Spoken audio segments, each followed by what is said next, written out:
Бірқатар философтар мен саясаттанушылар Ресейдің 2025 жылға қарай ыдырап кететінін айтады. Олар өз болжамдарын мынадай кезең-кезеңге бөліп қарастырған. 1905 жылы Ресейдегі бірінші революция, 1917 жылы қазан төңкерісі және большевиктердің билікті басып алуы, 1929 жылы Сталиннің кулактарға қарсы күрес жариялауы бұл шын мәнінде елде жаппай саяси қуғын-сүргіннің басталғанын білдірді.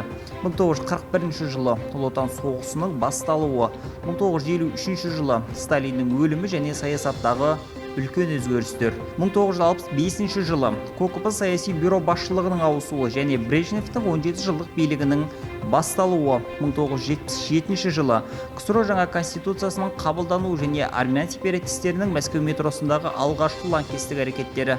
1989 жылы кеңес әскерлерінің Ауғанстаннан шығарылуы және кеңес одағының ыдырауының басталуы. Литва сеймі КСР-дан шығу үшін дауыс берді.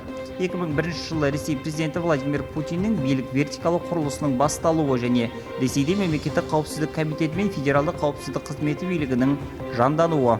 2013 жылы Киевтегі Майдан және Ресейдің Қырымды басып алуға дайындығы. 2025 жылы Ресейдің біртұтас мемлекет ретінде ыдырауының басталуы. Бұл пікірге сіз не айтасыз?